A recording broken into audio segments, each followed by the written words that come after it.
अब हम मूल कर्तव्य के बारे में अध्ययन करेंगे।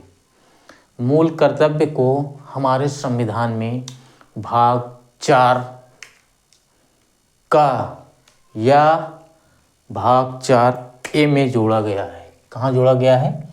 भाग 4A में जोड़ा गया है या 4 का में जोड़ा गया है। जब संविधान का निर्माण हुआ तो उस समय मूल कर्तव्य को नहीं जोड़ा गया था। उस समय क्या था? मूल कर्तव्य को नहीं जोड़ा गया था। तो क्या करेंगे हम? चूंकि उस समय जोड़ा नहीं गया था, संविधान का निर्माण हुआ तो उस समय नहीं जोड़ा गया था, बाद में जोड़ा गया था। तो इसलिए हम क्यों जोड़ा गया था, क्यों इसकी आवश्यकता पड़ी, इसलिए क्या करेंगे, थोड़ा हम इसके बारे में इंट्रोडक्शन और क्यों लिया गया, इसके इतिहास के बारे में कुछ पढ़ेंगे। 1975-76 में क्या हुआ? इमरजेंसी लागू हुई थी। इंदिरा गांधी, कांग्रेस की इंदिरा गांधी सरकार थी, इंदिरा गांधी प्रधानमंत्री थी। तो उस समय क्या हुआ था? 1975-76 के मध्य क्या हुआ था? इमरजेंसी लागू हुआ था, जिसमें हमारी सरकार ने देखा कि नागरिक जो थे अधिक मात्रा में उनका झुकाव क्या था? या तो कानून की तरफ था या तो कानून के विपरीत था। या क्या था? कानून की तरफ था या कानून के विपरीत था, अर्थात विरोधी गतिविधियां अधिक थी। विरोधी गतिविधियां अधिक थी, मिडिल में कुछ नहीं था। जैसे एक होता है प्रारंभ, एक होता है मिडिल और एक होता है तीसरा। मिडिल में कुछ भी नहीं था। तब उस समय यह आवश्यकता पड़ी, सरकार ने यह विचार किया कि नागरिकों के मूल कर्तव्यों को भी संविधान में समाहित किया जाए, ताकि लोग उसका अध्ययन करें और उसका प्रभाव पड़े। कानून से ऊपर, कानून से बढ़ करके, कानून से हट करके, कानून से ऊपर, कानून से बढ़ करके, कानून से हट करके एक पॉइंट क्या होना चाहिए? नागरिकों का कर्तव्य भी होना चाहिए।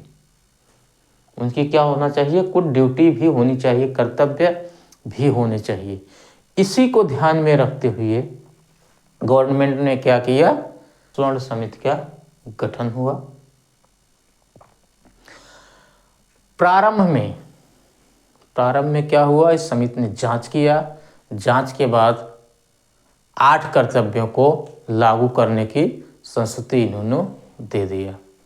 प्रारंभ में कितने कर्तव्यों की सूची प्रस्तुत की थी लागू करने के लिए? 8 कर्तव्यों की, 8 मूल कर्तव्यों की सूची लागू की थी। 8 मूल कर्तव्य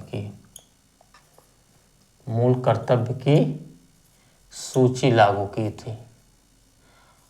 8 मूल कर्तव्य की सूची लागू की थी। लेकिन सरकार ने लागू तो किया, लेकिन इनके कुछ सुझावों को नहीं माना। इनके क्या किया? कुछ सुझाव को नहीं माना। कुछ सुझाव को नहीं माना। कुछ सुझाव को नहीं माना।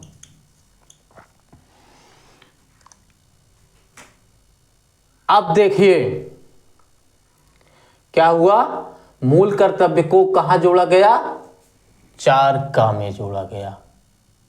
मूल कर्तव्य को भाग 4 का में जोड़ा गया, जिसमें क्या है? वर्तमान में 11 मूल कर्तव्य। वर्तमान में क्या है? 11 मूल कर्तव्य हैं, लेकिन उस समय इन्होंने 8 मूल कर्तव्य को संस्तुति दी थी और जोड़ा कितना गया था? 10 मूल कर्तव्य जोड़ा गया था। 10 मूल कर्तव्य जोड़ा गया था। कब जोड़ा गया था यह कर्तव्य? 42वें संविधान संशोधन द्वारा। 42वें संविधान संशोधन द्वारा, संविधान संशोधन द्वारा। ध्यान दीजिएगा, 42वां संविधान संशोधन 1976 द्वारा जोड़ा गया था। 42वां संविधान संशोधन कब हुआ था? 1976 में हुआ था 42वां संविधान संशोधन।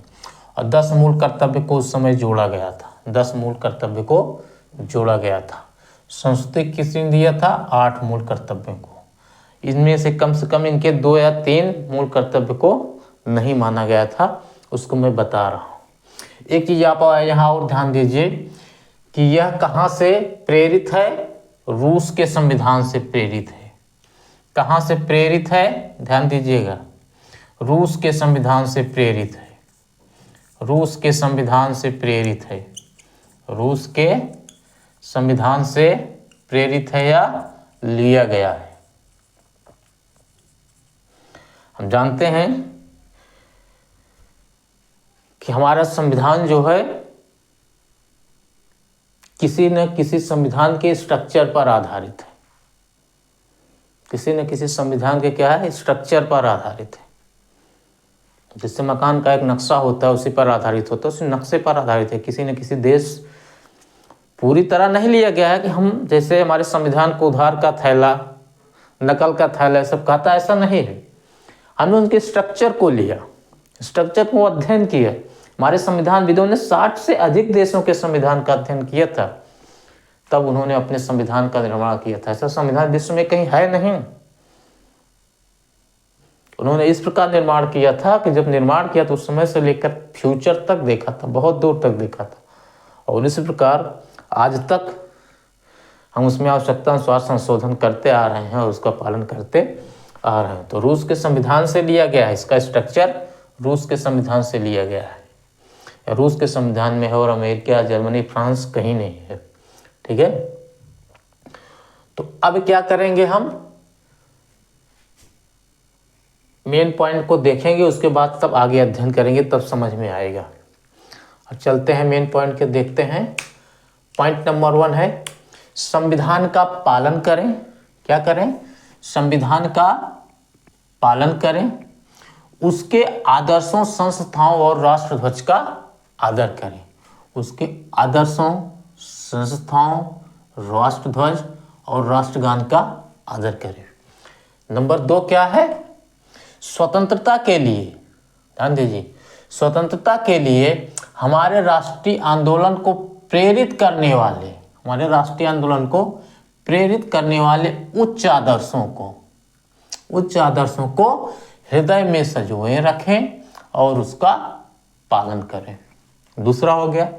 तीसरा है भारत की प्रभुता, ध्यान दीजिएगा, भारत की प्रभुता, एकता और अखंडता की रक्षा करें और उसे अक्षुण्ण रखें। चौथा है देश की रक्षा करें, आह्वान किए जाने पर राष्ट्र की सेवा करें। देश की रक्षा करें, आह्वान किए जाने पर राष्ट्र की सेवा करें। पांचवा है भारत के सभी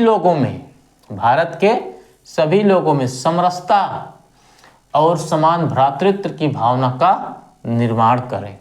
कैसे करें? जो धर्म, भाषा, प्रदेश या वर्ग पर आधारित सभी भेदभाव से परे हो। ऐसी प्रथा का त्याग करें जो स्त्रियों के सम्मान के विरुद्ध हो। हमारी सामाजिक, अगला छठा, हमारी सामाजिक संस्कृति और गौरवशाली परंपरा का महत्व समझें और उसका परिरक्षण करें। सातवां, प्राकृतिक पर्यावरण की, ध्यान दीजिए, प्राकृतिक पर्यावरण की, जिसके अंतर्गत वन, झील, नदी और वन्य जीव हैं, की रक्षा करें और उसका संवर्धन करें तथा प्राणी मात्र के प्रति दया भाव रखें। आठवां है वैज्ञानिक दृष्टिकोण, मानववाद और ज्ञानार्जन तथा सुधार की भावना का विकास करें। नौवां है सार्वजनिक संपत्ति को सुरक्षित रखें। ध्यान दीजिए, सार्वजनिक संपत्ति को सुरक्षित रखें और हिंसा से दूर रहें। अगला है 10वां, व्यक्ति और सामूहिक गतिविधियों के सभी क्षेत्रों में उत्कर्ष की ओर बढ़ने का सतत प्रयास करें, जिससे राष्ट्र निरंतर बढ़ते हुए प्रयत्न और उपलब्धि की नई ऊंचाइयों को छू ले। 11वां लास्ट है, माता पिता या संरक्षक 6 से 14 वर्ष के बच्चों को यथास्थिति शिक्षा का अवसर दें। 11 मूल कर्तव्य हैं। हम इनको क्या करेंगे? पढ़ेंगे। पहले 3-4 बार पढ़ेंगे, फिर क्या करेंगे? लिख करके पढ़ेंगे। 4-5 बार पढ़ेंगे, लिखेंगे, फिर दोबारा पढ़ेंगे तो याद हो जाएगा। जब याद हो जाएगा तब उसके बाद एक एक पर ध्यान से क्या करेंगे?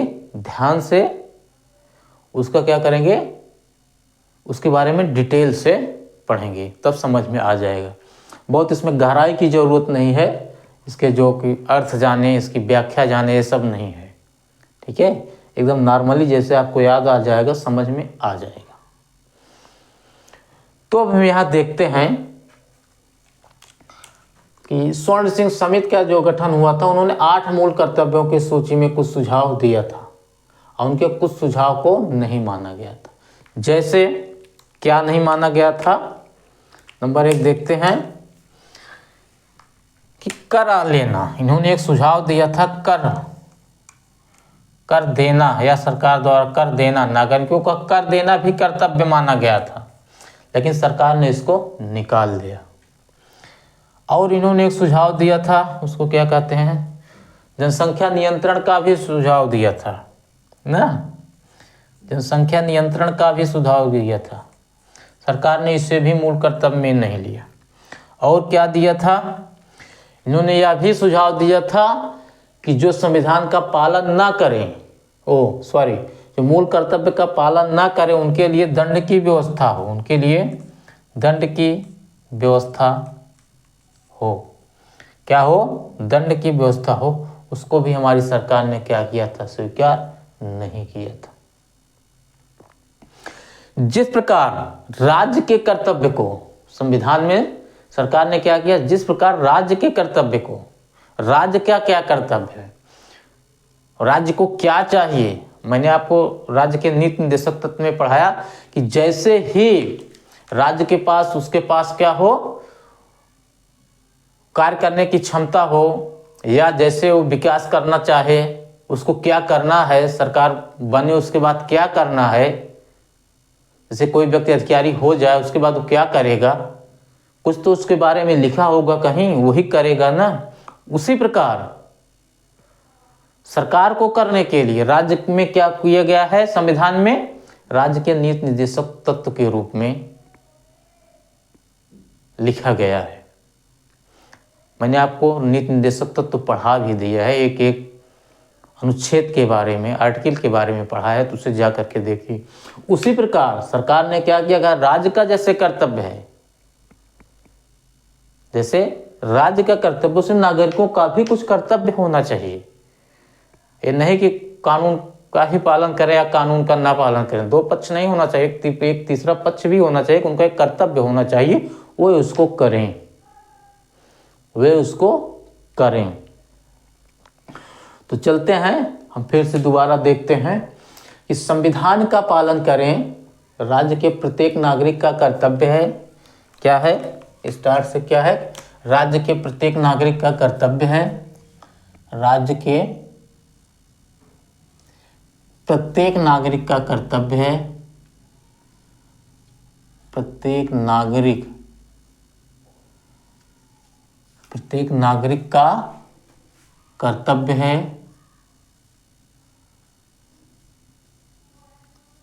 है, क्या कर्तव्य है? कि वे क्या करें? संविधान का पालन करें, संविधान का पालन करें। ध्यान दीजिए, नागरिक क्या करते हैं? संविधान का पालन करते हैं, रक्षा नहीं करते, संविधान का पालन करते हैं। हम सब नागरिक क्या करते हैं? संविधान का पालन करते हैं। जो उसमें लिखा गया है उसी के आधार पर जो संसद कानून बनाती है, उस सबको हमें फॉलो करना चाहिए, पालन करना चाहिए। रक्षा नहीं, रक्षा कौन करता है संविधान की? सुप्रीम कोर्ट करता है। रक्षा कौन करता है? सुप्रीम कोर्ट करता है। तो हमें क्या चाहिए कि संविधान का पालन करें, हम संविधान का पालन करें, वही क्या है हमारा कर्तव्य, वही ड्यूटी है। दूसरा पॉइंट क्या है? संविधान का पालन करें। उसके बाद क्या लिखा गया कि उसके आदर्शों, पालन करने में क्या समाहित है? उसके आदर्श समाहित हैं। उसके क्या समाहित हैं? उसके आदर्शों, जो उसमें आदर्श दिया गया है उसका पालन करें। उसके संस्थाओं, संविधान में जो संस्थाएं बनाई गई हैं, संविधान के द्वारा जो संस्थाएं निर्मित की गई हैं, उसका सम्मान करें। राष्ट्र ध्वज और राष्ट्रगान का आदर करें। राष्ट्र ध्वज जानते ही हैं, राष्ट्रगान हम जानते ही हैं। ये सब हमारे देश की क्या है? शान करें। हमारे देश की क्या है? शान है, उनका आदर करें। अब पहला पॉइंट समझ में आ गया होगा, ठीक है। संविधान का पालन करें, उसके आदर्शों, संस्थाओं, राष्ट्रध्वज और राष्ट्रगान का आदर करें। अब हम दूसरा पॉइंट देखते हैं। अब स्वतंत्रता के लिए ध्यान दीजिए, हम जानते हैं कि हम गुलाम थे। 1947 में आज़ाद हुई। जब आज़ाद हुए तो क्या करते हैं हम? उसके उपलक्ष्य में 15 अगस्त को स्वतंत्रता दिवस मनाते हैं। और जब हमारा संविधान बनकर तैयार हुआ, लागू हुआ, तो उसके लिए हम गणतंत्र दिवस 26 जनवरी को प्रत्येक वर्ष मनाते हैं और 15 अगस्त प्रत्येक वर्ष स्वतंत्रता दिवस मनाते हैं। तो जिन्होंने हमारे लिए बलिदान दिया है, हमको आज़ादी दिलवाई है, उनके लिए तो हमारा कुछ कर्तव्य बनता है ना। हम उनको अगर कुछ दे ना सकें तो कम से कम कुछ सम्मान तो व्यक्त करें, सम्मान व्यक्त कर सकें। आज तो हमारे बीच में है नहीं, लेकिन वो सम्मान के पात्र हैं, उनको सम्मान शब्द से संबोधित करें, उनके लिए हम गर्व अनुभव करें। तो दूसरा पॉइंट उसी पर है, क्या है? स्वतंत्रता के लिए। ध्यान दीजिए, किसके लिए? स्वतंत्रता के लिए हमारे राष्ट्रीय आंदोलन, ध्यान दीजिए क्या लिखा गया है? स्वतंत्रता के लिए हमारे राष्ट्रीय आंदोलन को प्रेरित करने वाले, ध्यान दीजिए, प्रेरित करने वाले जो पॉइंट थे, कि जिन पॉइंट के आधार पर हम आज़ाद हुए थे, हमारे शहीद जवानों ने बलिदान दिया था, तो प्रेरित करने वाले उच्च आदर्शों को, वह आदर्श जो है, उच्च आदर्शों को ध्यान दीजिए, वे आदर्श जो है क्या है? हमारे लिए उच्च है, उनके आदर्श उच्च हैं और वे उच्च हैं। आदर्श का मतलब होता है, जैसे आदर्श एक के लिए नहीं होता।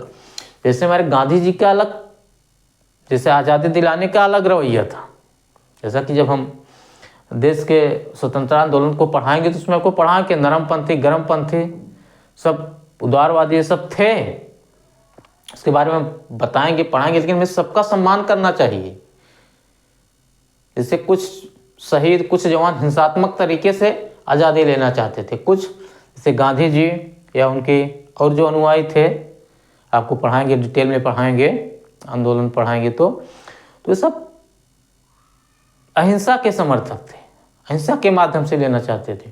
तो सबके आदर्श अलग अलग हैं, उनके सब लेकिन सब हैं उच्च, हमारे लिए सभी उच्च हैं। उनके आदर्शों को, उच्च आदर्शों को ध्यान दीजिए, उनके आदर्शों को, जैसे सरदार भगत सिंह का, ठीक है। अब कोई सरदार भगत सिंह का ये मान ले कि वो क्या थे? अहिंसा के समर्थक नहीं थे, हिंसावादी थे, तो क्या करें? हम गालियां देने लगे उन्हें? नहीं, ऐसा कुछ भी नहीं है। क्योंकि वो भी, क्योंकि उनके विचार से क्या थे? सरकार क्रूर थी, एकदम ही क्रूर थी, उसको उसी भाषा में जवाब देना चाहिए था। इसीलिए वे भी हमारे लिए आदर्श हैं। तो उनके आदर्शों का, सबके आदर्शों का, उनके उच्च आदर्शों को हृदय में संजोए रखें। ध्यान दीजिए, हृदय में संजोए रखें और उनका पालन करें। दूसरा पॉइंट हो गया। अब हम तीसरा देखते हैं, ध्यान दीजिए, अब हम तीसरा देखते हैं। तीसरा है भारत की प्रभुत्व। ध्यान दीजिए, बहुत ही इंपॉर्टेंट। भारत की प्रभुत्व की, भारत की प्रभुत्व, भारत की एकता, भारत की अखंडता, प्रभुत्व। ध्यान दीजिए, प्रभुत्व ऐसा वर्ड है, उसमें सब आ जाता है। प्रभुत्व का मतलब उसमें कई वो सम्मान भी समाहित है, शक्ति भी समाहित है, कूटनीति भी समाहित है, सब। प्रभुत्व मतलब सब एकदम डट करके, बढ़ करके। भारत की प्रभुता, भारत की एकता और भारत की अखंडता की रक्षा करें। हमें सबकी रक्षा करनी है और उसे अछूते रखें। अगला पॉइंट देखते हैं, पॉइंट है चौथा। चौथा पॉइंट क्या है? देश की रक्षा करें। तो सबसे पहले आता है, जहां देश का मामला आ जाए, देश की रक्षा सबसे पहले आता है। कोई भी किसी भी जात से हो, किसी भी धर्म से हो, छोटे हो बड़े हो, बच्चे हो बूढ़े हो, स्त्री या पुरुष हो, सबसे पहले देश की रक्षा कर। देश है तो हम हैं, अगर देश नहीं है तो हम नहीं है। सबसे पहला हमारा अस्तित्व क्या है? देश ही है। देश की रक्षा करें और आवाहन किए जाने पर राष्ट्र की सेवा करें। देश की रक्षा करें और आवश्यकता पड़ने पर, जब भी जरूरत आ जाए तो राष्ट्र की सेवा करें, रक्षा करें। ध्यान दीजिए। अब पूछेंगे सेवा करने का क्या मतलब? सेवा करने का मतलब होता है, इससे आपातकाल में मान ली स्थिति आ जाए, जैसे आपातकाल में ये स्थिति आ जाए कि हमें सरकार के लिए प्रत्येक नागरिक को 10 रुपये देना पड़ जाए, 10 रुपये क्या हो जाए? देना पड़ जाए, तो हम उसके लिए दें। एक दिन का वेतन दें, 10 रुपये की बात नहीं, एक दिन जैसे मेरी मजदूरी हो, 300 की, 400 की, 1000 सब दे दें। इस प्रकार की सेवा है। या कुछ जवानों को युद्ध पर जाने के लिए कहा जाए तो इसी प्रकार का है। जो देश को जिस चीज की आवश्यकता पड़ेगी, जिस वस्तु की आवश्यकता पड़ेगी, उससे हम लेकर के प्रस्तुत रहें, वही है सेवा करें। तो देश की रक्षा करें और राष्ट्र की सेवा करें। पांचवा पॉइंट है, भारत के सभी लोगों में, ध्यान दीजिए, इसमें भ्रातृत्व की भावना आ गई। सभी लोगों में समरसता, सभी लोगों में, ये नहीं कि फला जाति फला धर्म, नहीं, सभी लोगों में समरसता हो, समरसता हो, समभाव हो, समान भ्रातृत्व की भावना हो, समान भ्रातृत्व की भावना का निर्माण करें, अर्थात अखंडता में एकता। इससे हमारे यहाँ क्या है, विभिन्न धर्म के लोग रहते हैं, विभिन्न धर्म के लोग रहते हैं, विभिन्न जात के लोग रहते हैं, उसके बावजूद हम एक हैं। तो वही है, सभी लोगों में समरसता, समान भ्रातृत्व की भावना का निर्माण करें। तो धर्म, भाषा, प्रदेश या वर्ग पर आधारित सभी भेदभाव से परे होकर, अर्थात हम सब एक हैं। अलग जाति है, अलग धर्म है, अलग सब हैं, लेकिन उसके बावजूद हम क्या करें, एक हैं। और सबसे महत्वपूर्ण पॉइंट इसी में यह भी जोड़ा गया है कि ऐसी प्रथा का त्याग करें जो स्त्रियों के सम्मान के विरुद्ध हो। जो पुरानी परंपराएं चली आ रही हैं या ऐसी भी कोई प्रथा का निर्माण हो तो जो स्त्रियों के सम्मान के विरुद्ध हो, स्त्रियों का उसमें सम्मान ना हो, उसको क्या करें, हम त्याग दें, छोड़ दें। अगला क्या है? छठा पॉइंट है। छठा पॉइंट है हमारी सामाजिक संस्कृति। ध्यान दीजिए, यहाँ संस्कृति की बात की गई है। संस्कृति, हमारी सामाजिक संस्कृति या संस्कृति की गौरवशाली परंपरा का महत्व समझें और उसका परिरक्षण करें। यहाँ संस्कृति के बारे में बताया गया कि जो संस्कृति है, संस्कृति की जो परंपराएं हैं, उसका सम्मान करें, महत्व समझें और उसकी रक्षा करें, अपनी संस्कृति का ध्यान रखें। अब प्रकृति के विषय में भी कहा गया है, प्राकृतिक पर्यावरण की, ध्यान दीजिए, साथ साथ प्रकृति भी क्या है, हमारे आदर्श का एक अंग है। प्राकृतिक पर्यावरण की रक्षा करें। और प्राकृतिक में होते क्या हैं, वन, झील, नदी, वन्य जीव, इन सब की क्या करें, रक्षा करें और उसका संवर्धन करें। अगला है वैज्ञानिक दृष्टिकोण। ध्यान दीजिए, वैज्ञानिक दृष्टिकोण, मानववाद और ज्ञानार्जन तथा सुधार की भावना का विकास करें। ध्यान दीजिए, यही नहीं, वैज्ञानिक दृष्टिकोण हमें आधुनिक तकनीकी, आधुनिक विज्ञान के माध्यम से जो डेवलप हो, उन सब का भी सम्मान करना चाहिए, आदर करना चाहिए। और जैसा कि आज वैज्ञानिक युग हो ही गया है, वैज्ञानिक युग में हम जी ही रहे हैं, ठीक है, उन सब का समय समय पर, टाइम पर सुधार किया जाए और उसमें हमें पूरा सहयोग देना चाहिए। सार्वजनिक संपत्ति को, सरकारी संपत्तियों को क्या कहा जाता है, सार्वजनिक संपत्ति ही कहा जाता है। सार्वजनिक संपत्ति को सुरक्षित रखें, उनको हानि ना पहुंचाएं। और हिंसा से दूर रहें। इसमें यह भी कहा कि जहाँ तक हो सके हिंसा से दूरी का प्रयास करें, ये हमारे कर्तव्य हैं।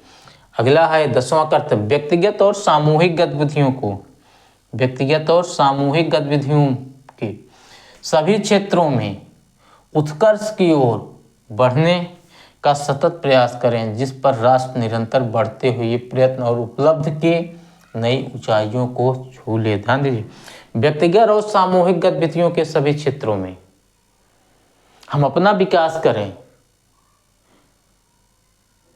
और सामूहिक रूप से विकास करते हुए देश को आगे बढ़ाएं। ऐसा नहीं कि मेरा पर्सनल बना रहे, अगला पड़ोसी मर जाए, क्या मतलब, ऐसा नहीं।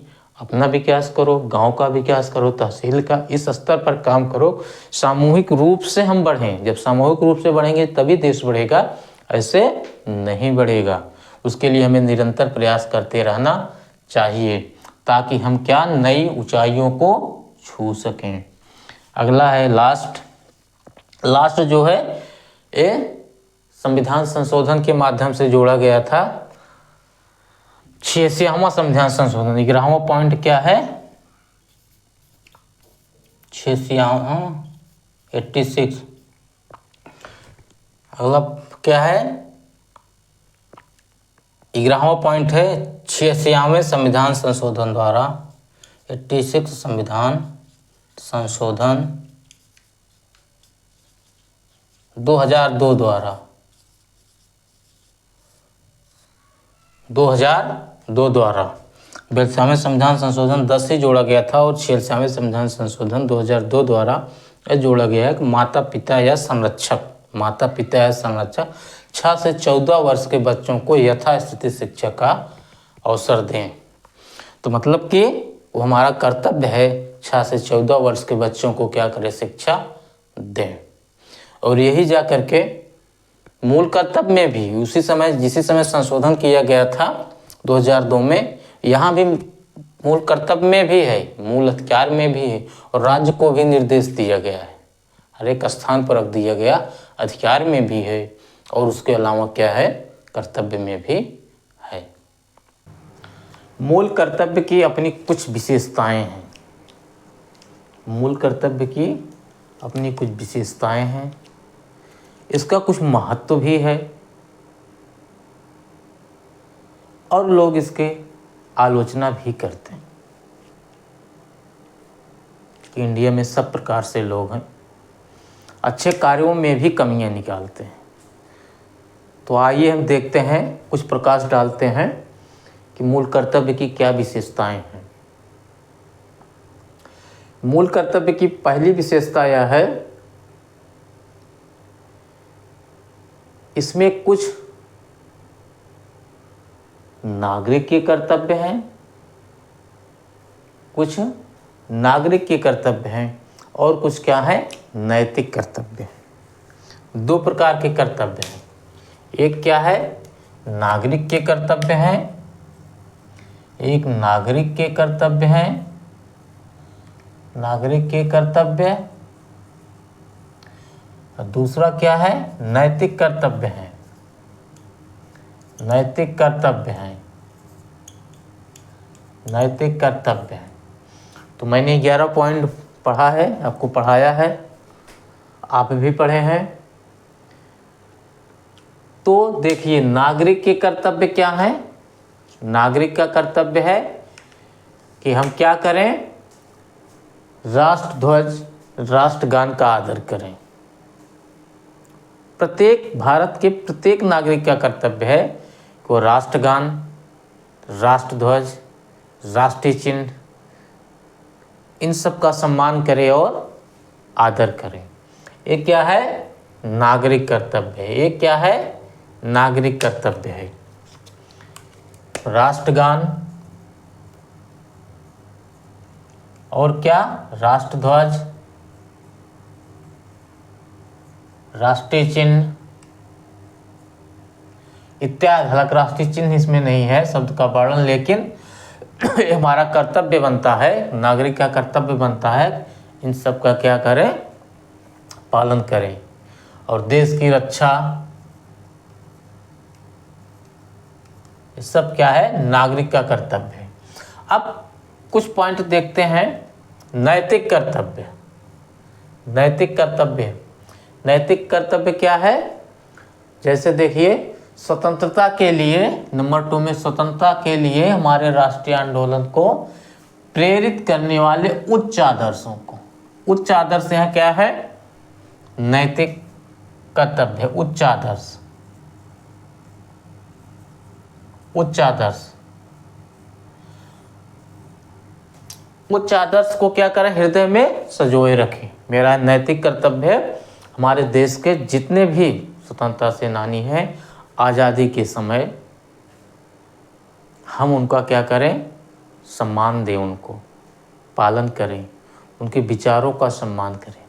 जब हम स्वतंत्रता आंदोलन पढ़ेंगे तो उसमें पढ़ेंगे कई प्रकार के, जैसे उदारवादी, ठीक है, नरमपंथी, गरमपंथी, कई प्रकार के थे। अहिंसात्मक तरीके से आज़ादी चाहने वाले, हिंसात्मक तरीके से, सभी प्रकार के हमारे नौजवान थे। हमें उनका सबका सम्मान करना चाहिए। ऐसा नहीं कि भगत सिंह हिंसा के माध्यम से आज़ादी चाहते थे और गांधी जी अहिंसा के माध्यम से चाहते थे, तो क्या करें हम भगत सिंह का अपमान करें? नहीं, सबके अपने अपने विचार थे, तरीके थे कि अंग्रेज किस प्रकार उनको भगाना था, कि सबकी अपनी अपनी सोच थी, उनको किस प्रकार भगाया जाए, किस प्रकार उनको भगाया जाए, हिंसा के माध्यम से, अहिंसा के माध्यम से। आपको जब स्वतंत्रता आंदोलन पढ़ाएंगे तो विधिवत बताएंगे आपको, तो उनका यह विचार था कि कैसे भगाया जाए। तो हमें उनके सभी आदर्शों का, उच्च आदर्शों का पालन करना चाहिए। तो उच्च आदर्श दो है, उच्च आदर्श की एक परिभाषा नहीं है, उच्च आदर्श की एक परिभाषा नहीं है।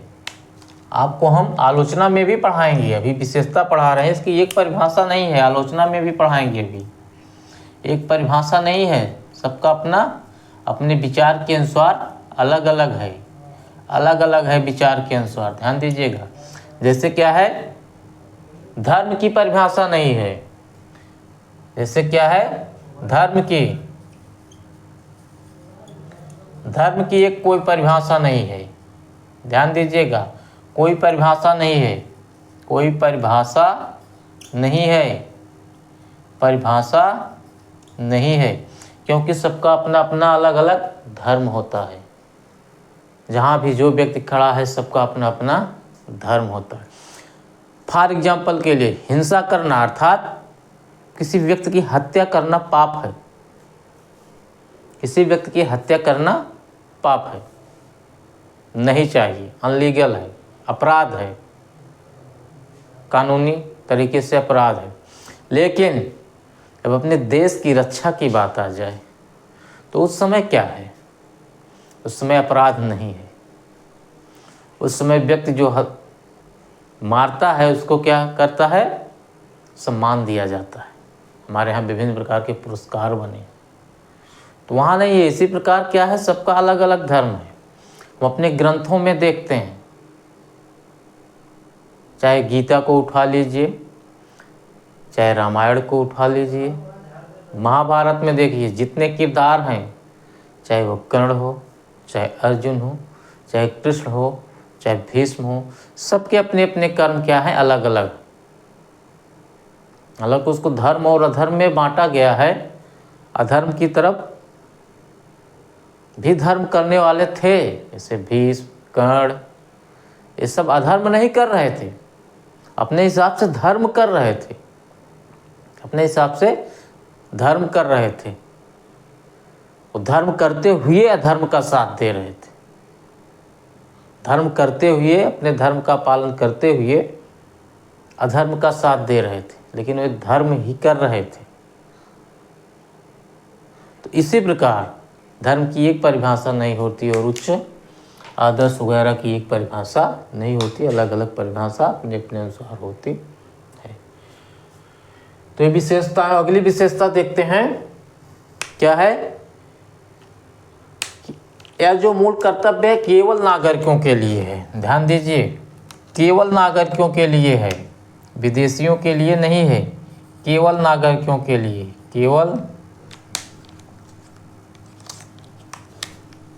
केवल नागरिकों के लिए है, विदेशियों के लिए नहीं है। जैसे हमारे मूल अधिकार हैं, कुछ मूल अधिकार क्या हैं, विदेशियों को मिले हैं। काफ़ी मूल अधिकार हम आपको पढ़ा चुके हैं। काफ़ी मूल अधिकार क्या है, विदेशियों को मिले हैं। कुछ ऐसे हैं कि जो नहीं मिले हैं। लेकिन मूल कर्तव्य में से एक भी कर्तव्य विदेशियों को नहीं है, सब नागरिकों को हैं। सभी नागरिकों को मिले हैं, विदेशियों से पालन इनका नहीं कराया जाएगा। और क्या इनकी विशेषता है, ये जितने हैं, इसमें जितने भी कर्तव्य हैं लगभग उच्चादर्श हैं, ये सभी भारतीय परंपराओं से प्रेरित हैं। जैसे धर्म से प्रेरित हैं, हमारे धार्मिक ग्रंथों से प्रेरित हैं, धार्मिक संस्कृति से प्रेरित हैं।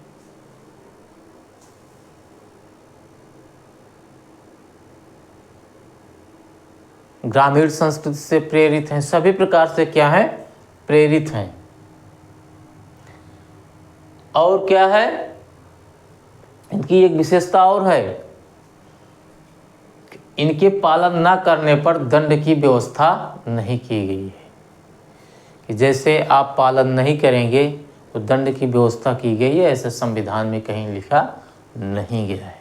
हालांकि समय समय पर इसकी आवश्यकता पड़ रही है और संसद को अधिकार है कि वह नियम बना सकती है, बना करके पालन करा सकती है। और कुछ बनाया भी है, आपको आगे बताएंगे। कुछ पॉइंट के अंतर्गत आपको आगे बताएंगे। इस प्रकार मैंने विशेषता पढ़ लिया, इस प्रकार मैंने विशेषता पढ़ लिया। अब हम क्या पढ़ेंगे, इसका महत्व पढ़ेंगे, आलोचना पढ़ेंगे, आलोचना पढ़ेंगे, फिर उसके बाद क्या करेंगे, महत्व पढ़ेंगे। हम चाहे जितना अच्छा कार्य करें, लेकिन उसके दो पहलू जरूर होते हैं, एक पॉजिटिव और एक निगेटिव। कुछ लोग उसका वर्णन करते हैं और कुछ लोग उसमें कमी खामियां निकालते हैं। इसी प्रकार आलोचकों ने मूल कर्तव्य की भी आलोचना की। उन्होंने यह कहा है कि मूल कर्तव्य क्या है, अपूर्ण है। क्यों अपूर्ण है, काकस्वर्ण सिंह समिति को मूल कर्तव्य के पॉइंट को चुनने के लिए समिति गठन किया गया था, लेकिन उन्होंने जितने पॉइंट गठन किए थे या जितने पॉइंट का सुझाव दिया था, सबको नहीं शामिल किया गया, सबको नहीं शामिल किया गया। फॉर एग्जाम्पल के लिए उसने कर देना,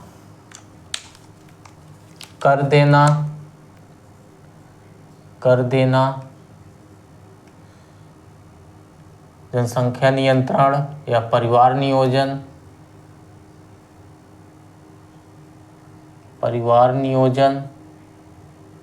और क्या सुझाव दिया था, पालन न करने पर दंड की व्यवस्था। ये सब क्या, ये सब भी सुझाव दिया था, लेकिन इसको सरकार ने पालन नहीं किया, क्योंकि उस समय सरकार ने यह देखा कि इसकी आवश्यकता नहीं है। जब इसकी आवश्यकता होगी तब समय समय पर क्या किया जाएगा, उसकी व्यवस्था की जाएगी।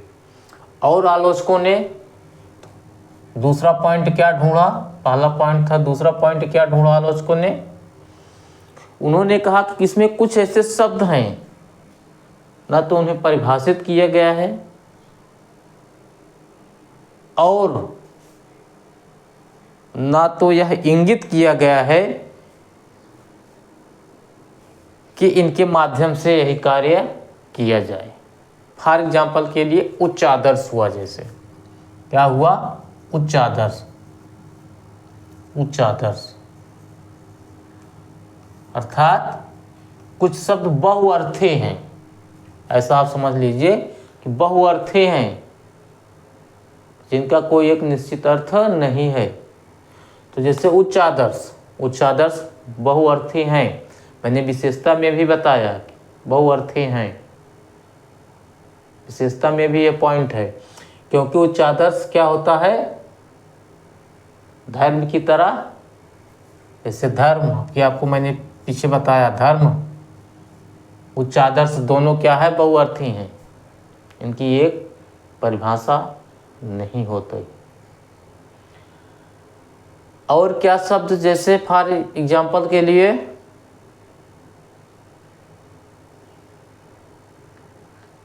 वैज्ञानिक दृष्टिकोण, क्या हुआ, वैज्ञानिक दृष्टिकोण, वैज्ञानिक दृष्टिकोण, वैज्ञानिक दृष्टिकोण, यहाँ भी क्या है, अस्पष्ट है। तो आलोचकों को क्या होना चाहिए, उनको कुछ न कुछ पॉइंट निकलना चाहिए। तो कुछ न कुछ पॉइंट उन्होंने निकाला है। इसके अलावा और उन्होंने क्या पाला, कहा कि जो मूल कर्तव्य है नैतिक आदेश है। केवल क्या है, नैतिक आदेश है, नैतिक आदेश है, नैतिक आदेश है, केवल एक नैतिक आदेश है। क्योंकि उन्होंने कहा कि इसके ना पालन, संविधान में तो स्थान दिया गया है, संविधान में स्थान दे दिया गया है, भाग 4 के एक खंड के रूप में स्थान दे दिया गया है। संविधान में देने के कारण अगर इसका पालन ना किया जाए तो इसके लिए दंड की व्यवस्था जरूर होनी चाहिए। पालन ना करने पर, पालन ना करने पर दंड की व्यवस्था होनी चाहिए, दंड की व्यवस्था होनी चाहिए, व्यवस्था होनी चाहिए, जो कि दंड की व्यवस्था है नहीं, समय समय पर हो रही है। जैसे वन संरक्षण के विषय में अभी आपको आगे दिखाते हैं कौन कौन सा कानून बना है। तो आलोचकों ने यह भी एक आलोचना की है। तो कितनी आलोचना, लगभग 4-5 आलोचनाएं हो गई।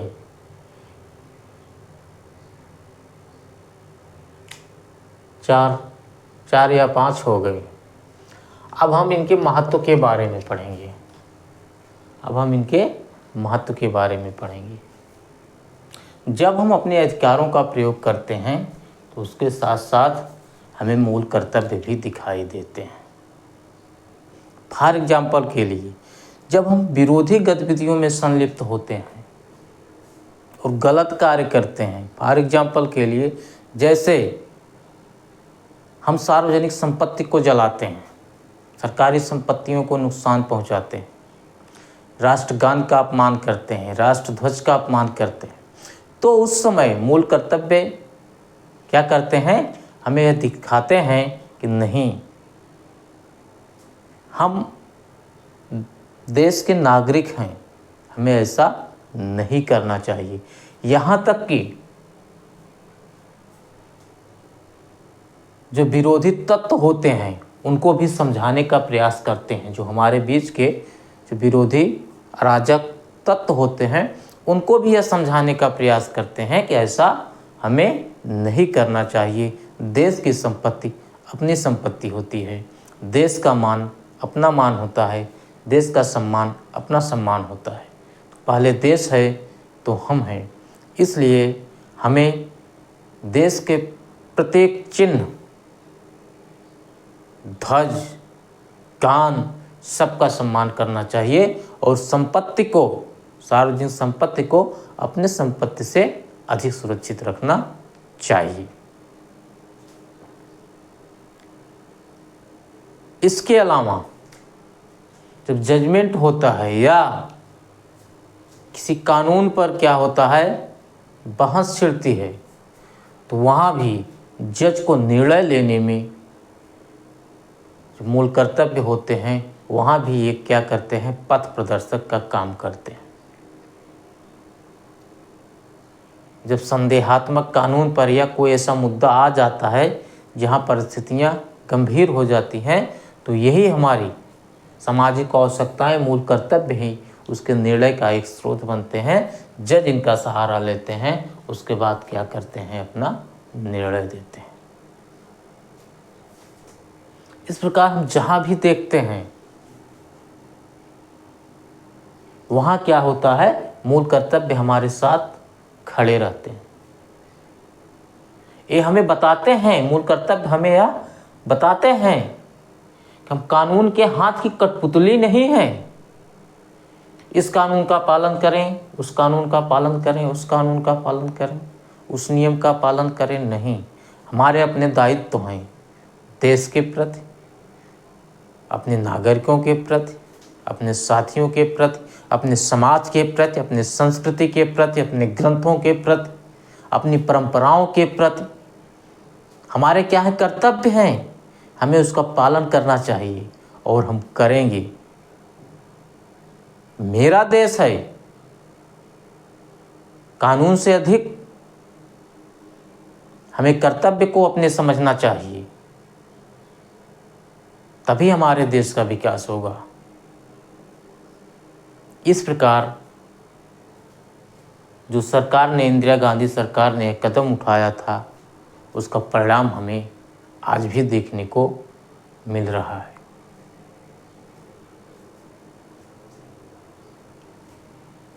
अब हम यह देखेंगे कि संसद को जो अधिकार मिला है कि समय समय पर संसद यह कानून बना सकती है कि इसमें क्या किया जाए, जो इसका पालन ना करे उसके लिए दंड की व्यवस्था की जाए। तो हमारे यहाँ एक बर्मा समिति का गठन किया गया है। तो बर्मा समिति की सिफारिश के आधार पर कुछ कानून बनाए गए हैं। बर्मा समिति का गठन 1999 में किया गया। बर्मा समिति ने क्या किया था, कैलकुलेट करके, अध्ययन करके यह बताया था इन नियमों पर, इन विषयों पर संसद को नियम बनाने की आवश्यकता है। उनमें से कुछ यहाँ लिखा गया है, जैसे राष्ट्र गौरव अपमान निवारण अधिनियम 1999। यह नियम बनाया गया कि राष्ट्र के विरुद्ध, राष्ट्र को जो भी व्यक्ति अपमानित करेगा उसके लिए दंड की व्यवस्था की जाएगी। राष्ट्रध्वज, राष्ट्रगान का आदर करें। तो यहाँ पर बर्मा समिति ने सिफारिश किया था और यह अधिनियम 1999 में संसद ने बनाया था। दूसरा था सिविल अधिकार संरक्षण अधिनियम 1955। यह भी बनाया गया है। इसमें क्या होता है, सिविल में धर्म, नागरिकों के धर्म की रक्षा की जाती है। इस मैटर पर धर्म, भाषा, प्रदेश या वर्ग पर आधारित जो विभेद होता है उसका क्या होता है, संरक्षण किया जाता है। तीसरा है भारतीय दंड संहिता IPC, इसको हम जानते ही हैं। चौथा है वन्य जीव संरक्षण अधिनियम। ध्यान दीजिए, वन्य जीव संरक्षण अधिनियम। यहाँ देखिए, प्राकृतिक पर्यावरण की, जिसके अंतर्गत वन, झील, नदी और वन्य जीव हैं, वन्य जीव संरक्षण अधिनियम 1972। ध्यान दीजिएगा, इस पर भी बर्मा समिति ने सिफारिश किया और संसद ने कानून पास किया। इसका नुकसान किए जाने पर आप डिटेल में पढ़ेंगे तो क्या दंड का प्रावधान है तो लिखा गया है। पांचवा क्या है, पांचवा वन संरक्षण अधिनियम। वन संरक्षण अधिनियम, अगर वन का भी नुकसान करते हैं तो 1980 में क्या किया, संसद ने इसको भी पास किया था। इस प्रकार कई बर्मा समिति ने और कई यहाँ अधिनियम हैं। तो आगे क्या करेंगे, पढ़ते समय जहाँ जहाँ जिसकी आवश्यकता पड़ेगी तो उसको हम आपको बताएंगे। आप यहाँ शॉर्ट में ही समझिए। तो इस प्रकार क्या हुआ, मूल कर्तव्य मैंने समझ लिया। हम आशा करते हैं कि आप भी एक बार, दो बार, तीन बार ये वीडियो रिप्ले करके देखेंगे तो आपके समझ में भी आ जाएगा।